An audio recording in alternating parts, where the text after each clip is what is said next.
Hi, this is Suhailah, and this is Grow With Me by Suhailah, the podcast, and this is episode 11. I can't believe I made it to episode 11. Apparently, I recently got an email about some podcast awards that I guess I was being considered for, and they said that most people don't make it past episode 6. I didn't know that. I didn't do a lot of research about podcasts when I started this one. It's not like I sat down and said, I want to do a podcast. Let me research all the stats. I just followed my intuition and something that has been calling me for a while. Like I said, I had a podcast during the pandemic with two co-hosts, my niece Priya and my very good friend and sister Rita. She's not my blood sister, but she's my sister in my soul sister. And yeah, I had a podcast then. But anyway, so I heard that episode 6, most people don't get past episode 6. So I'm very happy that I've almost twice that to number 12 almost. This is number 11 because, life is lifing, and, it's exciting when these are intuitive. So I don't record unless I get something, like it has to hit me. It's not really planned. So, I'm happy that they've been flowing in this way where I'm able to release them. And I hope you enjoyed July. We're now in August, but I released July back to back once a week. A little bit off my podcast schedule, as I said, because I had my healer Kim on and I thought it was useful information and I wanted everyone to get it quickly, but I also wanted you to be able to sit with it for a minute, which is why I took a couple more weeks to now release this one, which is episode 11. It's the first one for August, and I'm going to title this one Reframe, and it's about reframing negativity. It goes a little bit deeper than that. You will hear it when you get into the episode, but that's it. Let's get into it. So recently I had a moment and I was having negative self-talk, and it's really unlike me to have negative self-talk. I have a lot of questions in my mind and inquiries like, how is this going to happen? Or what do I need to do next? But to sit and have like negative self-talk about anything, myself or what I'm doing, is really unlike me. And I think what happens is we find that as we move into more healing spaces, as we get more healed and whole, I like to say, when we don't really have these other things going on, you really notice when something like that happens. So for instance, if I was once a very negative person and I'm now quote unquote a more positive person, you notice when the negativity is there. It's kind of like when you are eating healthy and then you know that you are now eating something unhealthy.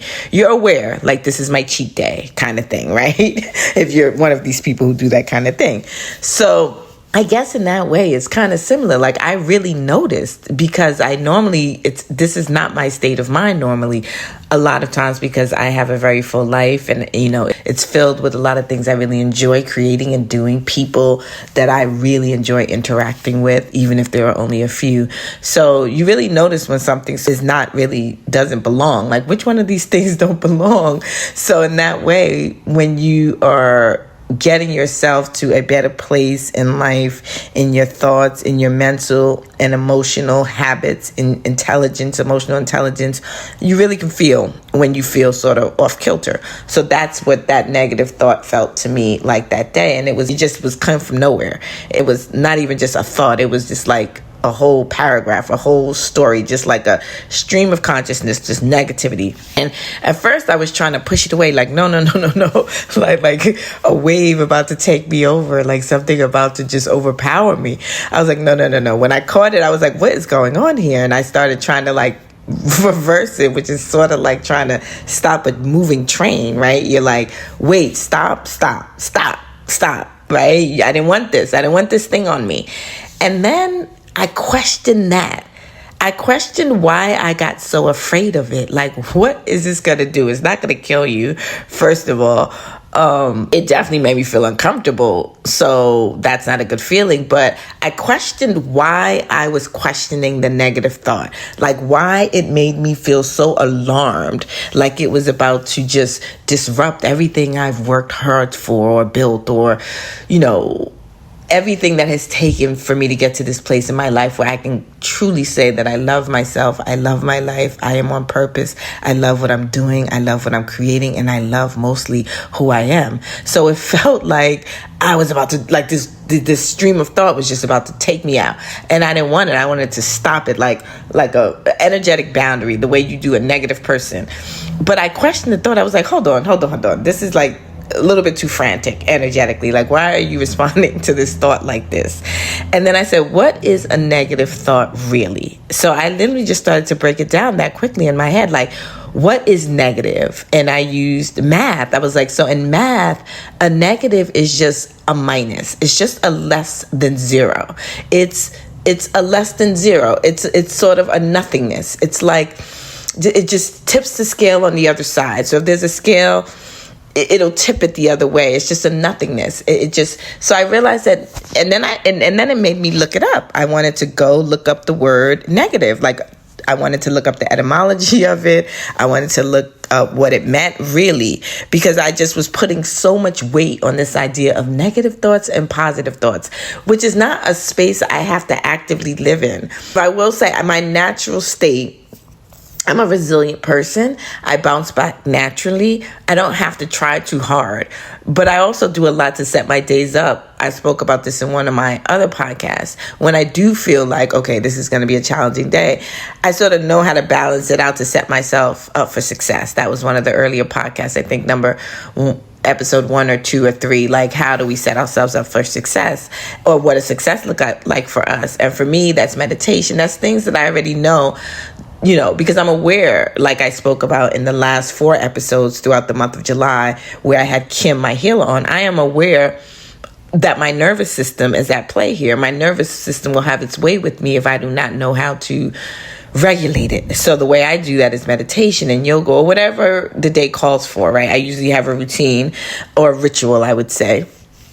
And it sets me up for success. So I'm pretty much aware of, so I don't have to do too much otherwise to like try to stay in this positive space. And I also give myself freedom to have a fit or have a moment if I want to. I don't judge myself like that. I don't shame myself if I want to just have a moment where I'm just not feeling too high. I can sit with that and then not disrupt me so much. So I didn't really understand why this negative thought was really just the thought of the thought freaked me out. Like, no, you cannot have this negative thought. You're in such a good place. You cannot have these thoughts coming. And it was like I was fighting with myself, and I was like, wait, what is this negative thought? And I said, negativity, the word negative in math literally just means less than zero. It's less. It's like, it's nothing. It's nothing on that side. It's a deficit. It's a deficit of something. And then I said, I'm going to look it up. I'm going to look it up later, and I'm going to see what it really means, because I think we have to get out of this idea of negative, positive thoughts. First of all, if we're doing the healing work, if we're bringing ourselves back into wholeness, if we're doing shadow work, if we're doing light work, if you're a spiritual person, you understand this language, then you're not afraid of the dark, right? It's not a scary thing, because you can hold both of these things within you. We are meant to hold both of these things within us. We are meant to shine a light on the darkness. So we bring that thing into the light, and we integrate it into who we really are without feeling shame or embarrassment, or I'm not a good person, or I'm not a spiritual person, which is BS. So but I wanted to look it up. I wanted to look up the word, and I did. And I looked up what is the etymology of the word negative. What is the meaning of the word negative? And it simply said that it's an expression. It's expressing denial, refusal, or absence. It's lacking positive qualities, which we know. And then it said pessimistic or harmful, i.e. or e.g. a negative attitude. In science, math, it means less than zero, which is actually where my mind went straight to math. I was like, okay, let's just break down what negative actually is, because it's not that deep. And then in medicine, it says it's indicating the absence of a condition, right? A negative test result. So in science, and if you're someone who has been to the doctor, a negative test result is good, right? We're like, yay, it came back negative, right? That's a positive thing. So I just wanted to reframe it a little and just make us not be so afraid. Like, don't beat ourselves up. If we have these negative thoughts, just look at it as a scale. And the scale just went a little bit out of balance. Like there's nothing on that side. Instead of thinking of it like this heaviness that we have to get rid of, think of it as a scale. And if a scale is negative, there's a nothingness, right? It's less than zero. If I go to weigh some fruit or something that I'm buying in a supermarket or a grocery store, if it's X amount of ounces, the scale will tell me it's X amount of ounces. But if there's nothing on the scale, it will be zero. It'll be less than zero. So in that way, it's not something heavy. Physically, it's not something heavy, this idea of negativity. Energetically, it can feel heavy, especially when you are not used to being in that space, and these thoughts that can feel like intrusive thoughts that have nothing to do with you. And sometimes we have to be aware too that the times we're in, planetarily, energetically, ascension, awakening, whatever you want to call it, growth, chaos, look around us. We are in a new time. So, negativity is a real thing, and we can sometimes pick up on what's called the collective consciousness or the consciousness of others. We absorb. Every time we walk out of the door, we pick up on someone else's energy, not good nor bad. We are built to be able to do this. So this is not to be, like, oh, let me be afraid of everybody's energy. We feel people's energy, right? The people we know, they're in a negative space, they're in a good space, they're in a bad space, they're going through a hard time. We feel it just by being human and being empathetic if you have a single friend or anybody you know. But even if you go into a store or something, you can kind of feel the energy around us. Everyone can feel vibes. Everyone can feel that thing. So it's a real thing, right? And then when you are closer to people, you could definitely feel when that might have affected you. You've held space for them in a very positive, in a way to be supportive. And, they might tell you something and it may make you feel a little sad when you get off the phone if they're going through something and you care about this person, or just a little inquisitive, or you want to send them light, or you want to send them love, or you want to send them prayers. So it's a very real thing, this idea of energy exchange. So it goes without saying that whether we know people or not, look around the world, we can pick up on collective energy, right? And collective consciousness. It could be collective consciousness. Sometimes it can not even be our own thoughts. That's a real thing. Not to make anyone, I'm not a psychotherapist. I'm not a psychologist. This is not about mental health, but I'm just saying that's a very real thing. If you want to go down that rabbit hole and research energy and, quantum physics and just anything related to thoughts and energy being transferable, right? And can never be destroyed. That's a real thing. But so we can sometimes pick up on collective consciousness. But even when it's just our own thoughts, it's not something to be afraid of. It's not something to be afraid of. Just think of it like a scale. Let's scale, an actual scale on the counter, not a scale that you weigh yourself on. A scale that has two things on each side, and you put one thing on one side and it goes in one direction, and you put one thing on the other side and it goes in the other direction. If it's a negative side, there's nothing there. It's a nothingness. It will be less than zero. So it's actually not heavy. So when we think of our thoughts, think of it that way. It's just a nothingness. We don't have to compete it. We don't have to compare it to the positive thoughts like, I was having more positive thoughts and now I'm having negative thoughts and I should feel bad about myself. No, just know that it's less than zero right now. It's less than zero. And we can simply start putting something on that side to bring it back into the balance. That's it. And it happens naturally when you become aware of it. You're like, oh, the awareness is sort of the light switch.